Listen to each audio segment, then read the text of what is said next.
Kit cars are so underrated. Now you could be thinking, oh, I know why. That's because they take a lot of time and they could get expensive really quickly. But you would be wrong. And to prove that you're wrong, I'm going to show you the coolest ones that ever exist. But there are three types. Cheap replicas, older American kit cars for cars that you just can't buy, like the Shelby Cobra or the Ford GT40, and modern day cool ones that we will talk about today. And that brings us to our first car, the mini Nissan GT-R.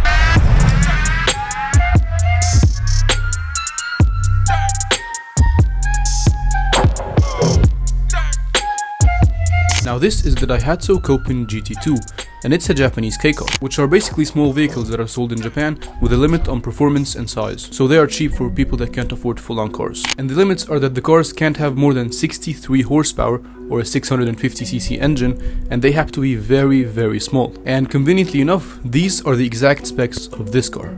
But it's also convertible. So how does this turn into a GT-R? You know Liberty Walk, the company that makes wide body kits? They made one that makes the Copen look exactly like a GT-R.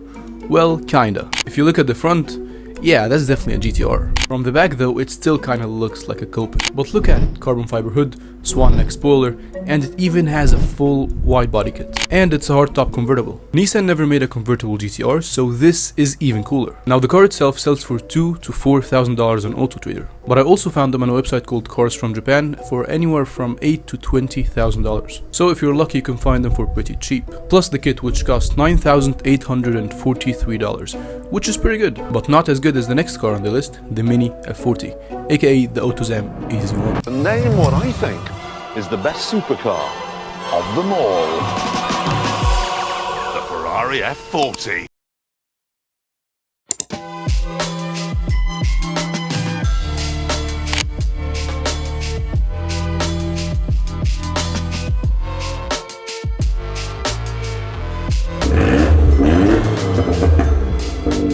Now the AZ1 is also a Japanese K-car, 63 horsepower, tiny and cheap. But here's where things get interesting. Mazda made these in the early 90s, sold them only in Japan, and only made about 4,400 units of them in total. And unlike basically every K-car ever made, this thing is mid-engine, and it has gullwing doors, and it has a split window, so it's basically a McLaren Senna. And then someone from Liberty Walk again looked at this thing and decided that, oh, that could be turned into a Mini F40. Not inspired by the F40, not similar to the F40, not front-end F40 and back-end AutoZam AZ1, but an actual Mini F40. Same rear taillights, kinda similar headlights, the same iconic rear wing, center-mounted exhaust with 3 pipes, the whole thing. And I have to say, it nails it. Now the F40 was the last car that Enzo Ferrari personally approved before he died. He was 90 years old and passed away just a few months after it was revealed. And what made it special was that it basically had nothing. No traction control, no ABS, no driver aids, nothing. Just a twin-turbo V8, a lightweight carbon fiber body, and a manual transmission. And if you look at the AZ1, mid-engine,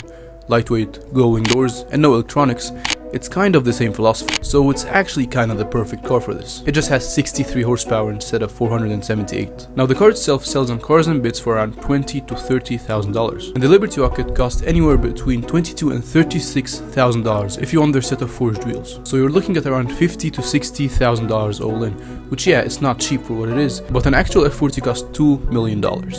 S tier. Also, I'll start ranking the cars, so the Mini F40 is S tier, and the Mini GT-R is also S tier, but below the F40. Now those two are very cool kits, but they are still based on cars that already exist. The next ones are completely original. And the next category, I don't even know if you can call these kit cars anymore, so I will call them basically hypercars. And we are talking cars with over 1,000 horsepower that can do 0 to 60 in about 2 seconds and can go over 230 miles per hour. That you build at home, starting with the Ultima GT-R. Flipping the script from my old ways. Flick up the switch, I'm in flow state. Commas, I'm going through growing pains. I was in business being some grown so pushing some OJ. The last time I dropped was a Rolling.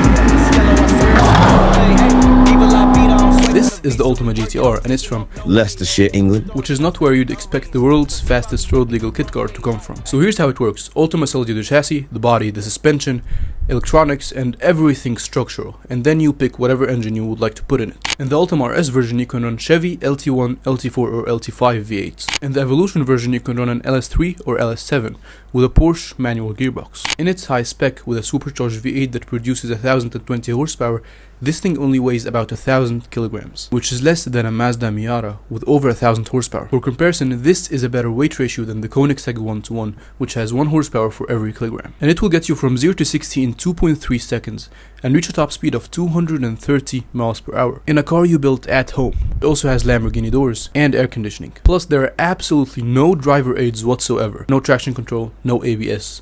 Nothing. So you have over 1000 horsepower in a 1000 kilogram car with no aids at all, and you basically built every single part yourself, so if anything goes wrong, you know how to fix it.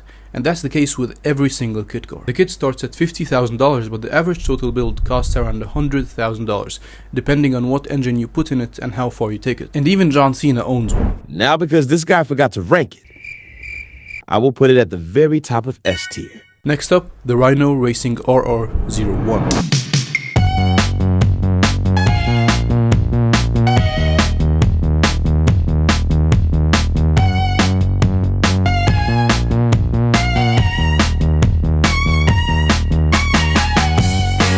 Now the Rhino Racing RR01 is a little different from the Ultima. The Ultima is basically a race car that's essentially street legal, and this is kind of the same, but it's a lot more refined. The base price is $55,000, and what that gets you is the body, frame, and suspension. No brakes, steering wheel, cooling, electronics, or a sound system, nothing. But they are optional extras. And all safety systems like the traction control, ABS, and e-brake are all extras. And I was going to make a joke about how the rear view mirror is a $500 option, but they fixed it on their website, so now it's included. They also have a proper configurator where you can option anything you'd like, even the engine if you don't like to buy one separately. And the engine they offer is a 5-liter Ford V8 that produces around 470 horsepower. But some builds have an Audi R8 V10 in there, which is just the best option. And technically you can put whatever you want in it, like a Prius engine if you want.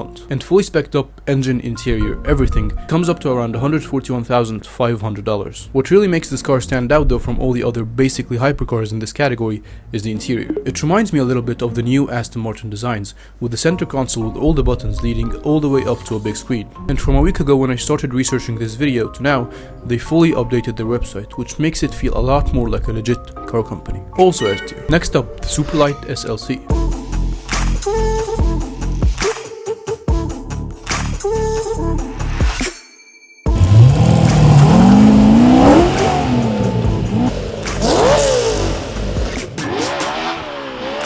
The Ultima and the RR1 are basically hypercars. The SLC is basically a Le Mans car. It comes in 2 configurations, a regular one with a roof scoop and one without a roof at all, called the Le Mans. And it looks a little bit like the Maserati MC12, which is one of the most beautiful cars ever made, so that's already a good start. And it's the most configurable kit car on this list. You can choose different brakes, adjustable pedals, and even the mirror position, whether you want it in its regular position or up top like a race car. No driver aids at all, not even an option, but it does have AC and can go over 200 miles per hour. And some builds cost over $170,000 and took over 2,600 hours to build, making it the most expensive and time-consuming car on the list. But my favorite build, and I think if you watch this you'll agree, is the one that Daily Driven Exotics filmed a few years ago, with a twin-turbo Lamborghini V10 in it. And the sound is genuinely one of the best things I've ever heard in my life.